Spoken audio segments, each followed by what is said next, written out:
Magandang araw mga kaibigan. Bigyan natin ng opinion, reaction itong post ni E.B. Hugalbot 10 minutes ago. Sabi niya, heads up! Public interview schedule of candidates for the next ombudsman. We will monitor this. Andyan pa si Boying. Okay, so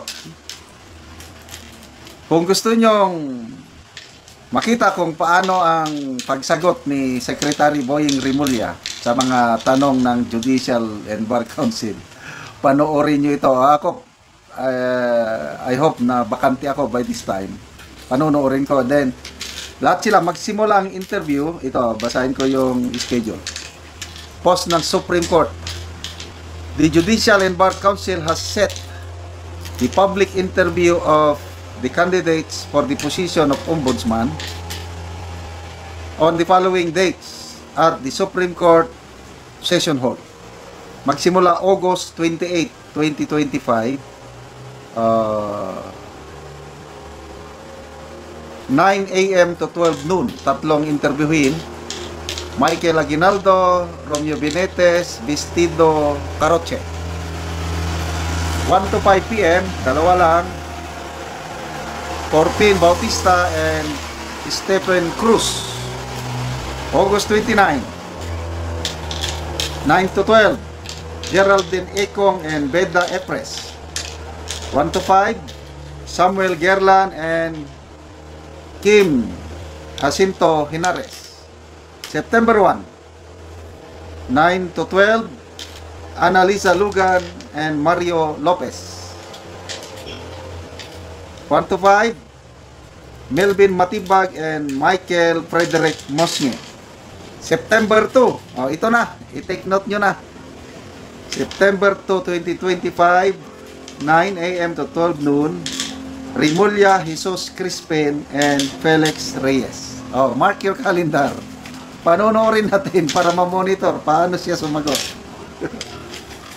And then, 1 to 5 p.m., Jason Rodenas and Benjamin Turgano.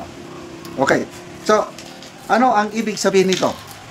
To me, this is a very welcome development na ang Supreme Court through the Judicial and Bar Council nagiging transparent. Paano nila pipiliin yung tatlong shortlist nominee na isasubmit kay Presidente. Una, meron ng survey. Ako, hindi pa ako nakaboto dahil hindi ko alam paano bumoto. Magpatulong ako sa aking anak mamaya. So, survey. Malalaman nila ngayon yung pulso ng taong bayan. Again, that's a welcome development. Tapos, interview, public interview. I'm not sure, parang ngayon lang ito nangyari. Na ang screening ng next ombudsman is ganito ka-transparent. Yung mga nauna noon na mga nagre-retire na ombudsman, pipiliin ng kapalit, walang ganito. So, anong ibig sabihin? Ito, opinion ko lang ito. Gustong gawin ng Judicial and Bar Council ang pagpili in the right way. Kasi kung iba pang pamamaraan, hindi na nila ito ipa-public interview.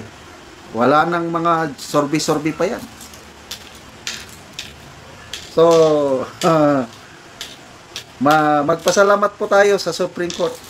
Ang ganda itong ginagawa ng Supreme Court nito para ang taong bayan mayroong say, makakapagsabi tayo kung patas ba ang pagpili.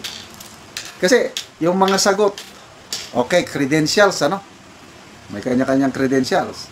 Ang importante naman yung pagsagot nila sa mga tanong ng members ng Judicial and Bar Council. So, nanalangin po tayo na manaig ang kung what is right talaga. Kasi napaka-importante itong posisyon ng ombudsman. Ito na nabasa ko lang itong mga post, mga opinion. Sino bang nag-post? Dare to ask man siguro. Si Mr. Rigoberto Tiglao. Plano daw ng mga kalaban ni BP Sara. Dahil hindi nila kayang tanggalin si BP Sara through impeachment, ang alternate plan is tanggalin nila through ombudsman. Sabi ni Mr. Rigoberto Tiglao, pauulanan nila ng kaso si VP Sara dyan sa ombudsman. Kaya tayo makialam, mag-monitor. Kaya ang Supreme Court, saludo ako. Makikita ko yung independence talaga ng Supreme Court. Kaya this is a wise move. Palakpakan po natin, saluduhan natin, pasalamatan natin ang ating mga maestrado sa Korte Suprema na ginagawa nilang transparent itong pagpili ngayon. Wow! I cannot wait. September 2, anong araw ba yun? Parang Martes. Okay? Okay, magbasa tayo sa mga comments. Neil John Aranjes, bagagid nawong naapa sila. Mga plano ba? Punta din na lang yun padanlog. Pani Bueno, di ba na-disqualify na si Boying? Naloko na GBC. Anyari, akala ko ba na-disqualify? Anabin Siasar, no to Rimulya. Fanny Bueno, no to Rimulya. Heidi, praying for God's intervention. Please save the Philippines from corruption and evil. Ron Romo, may kaso po siya, di ba? At siya yung nagdesisyon na tama ang ginawa nila kay PRRD. Joe Yapsing, effective ba yan? Baka pala kanyang din ang masunod. Siyempre, sugo nila, appoint nila. Survey done. Okay. May magagawa ang Judicial and Bar Council. Kung ang pinili ng Judicial and Bar Council, yung matitino, yung talagang karapat-dapat, galing lang sa judiciary, di patay sila. Pag hindi nila isinama yung mga, alam mo na, yung may questionable na record, ang isama lang talagang karapat-dapat, di panalo ang taong bayan. Kaya may magagawa itong public interview nito, yung survey nila, makiparticipate po tayo. Okay, salamat mga kaibigan sa inyong pagsubaybay sa ating channel.